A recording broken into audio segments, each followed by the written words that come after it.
श्रृंगार की बात करते हैं, अभी आपके जीवन और आपके करियर की बात करते हैं। दो चीजें अगर क्लियर हो जाएगी ना फिर दुनिया में आप इस सिस्टम इस अभियान के अंदर तो अचीवर बनेंगे, दुनिया की कोई ताकत आप रोक नहीं सकते। पहला करना क्यों, दूसरा करना क्या है, क्यों करना है। पहली सिद्धांत में आप फेल हो जाते हैं।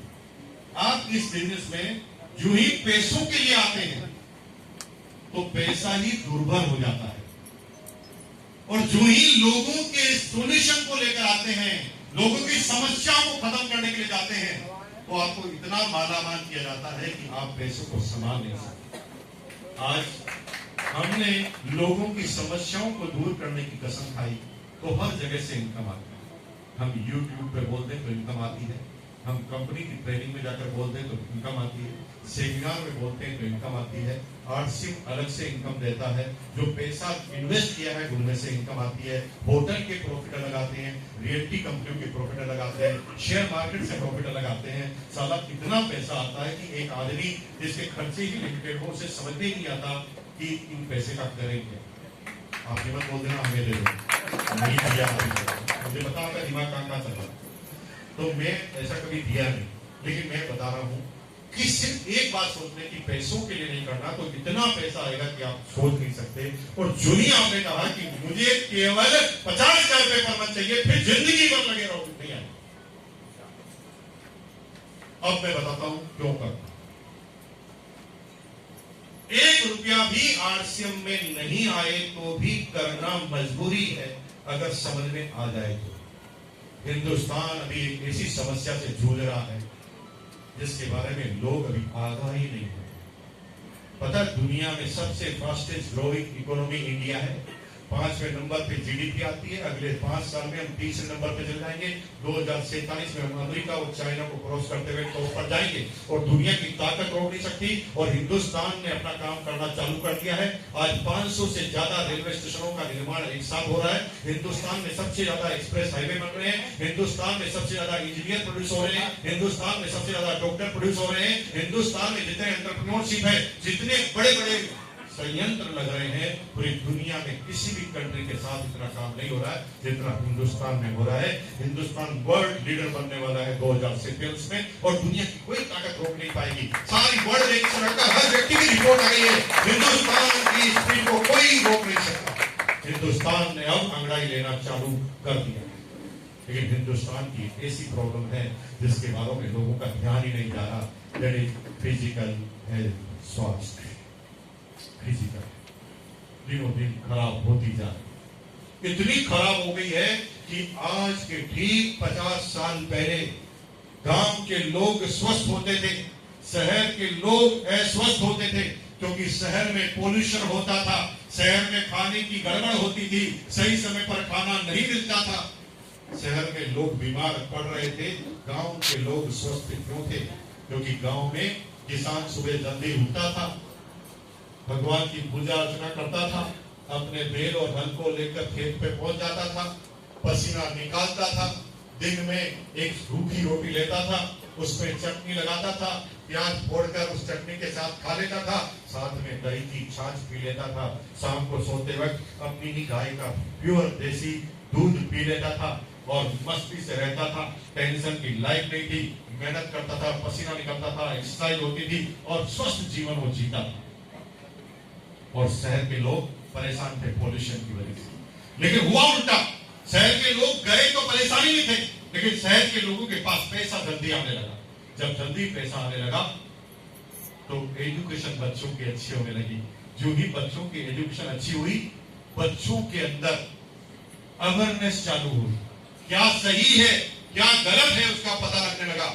और फिर जब तीसरी जनरेशन आई तब तक तो उन्हें पता चल गया पानी कौन सा पीना चाहिए, सब्जी कितनी खानी चाहिए, फ्रूट कितने खाने चाहिए, कितनी बार जिम में जाना चाहिए, सुबह मॉर्निंग वॉक करनी चाहिए कि नहीं करनी चाहिए, गली मोहल्लों में जिम, दौड़ना भागना, सारे के सारे गार्डन पेट रहते हैं सिटी के सुबह सुबह 6 बजे।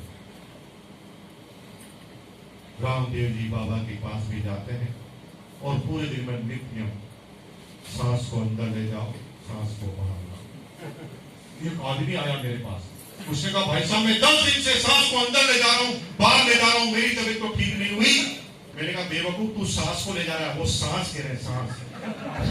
तुम बड़े सीरियस हो जाते हो, इसलिए हंसाना पड़ता है। क्या हो गया ये बात तो सुना, क्या सीरियस हो रहे हैं? इतना सीरियस थोड़ी होते यार, इतना सीरियस मत हो यार। फिर मैं चेहरे पे मुस्कुराहट लाने के लिए उल्टी पुल्टी बात को घुमानी पड़ती है इधर से।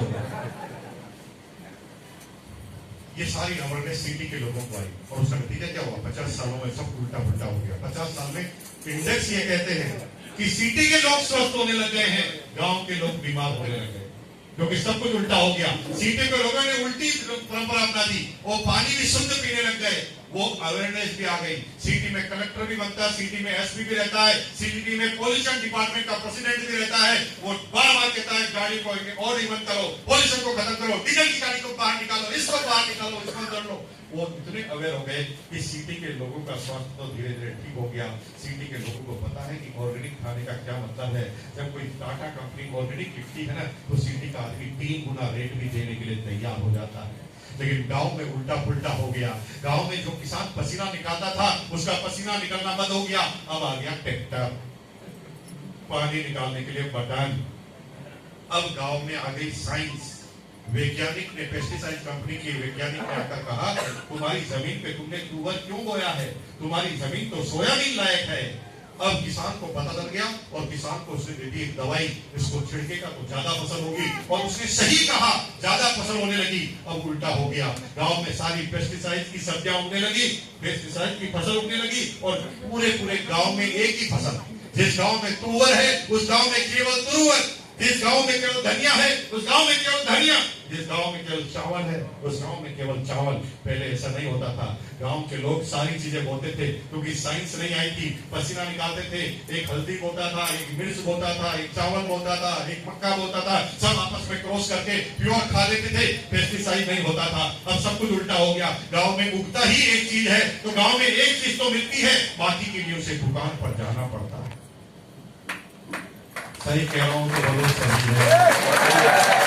अब दुकान पर जाना पड़ता है, और दुकान पर उसी दुकान पर जाएगा क्योंकि किसान की इनकम कम होती है।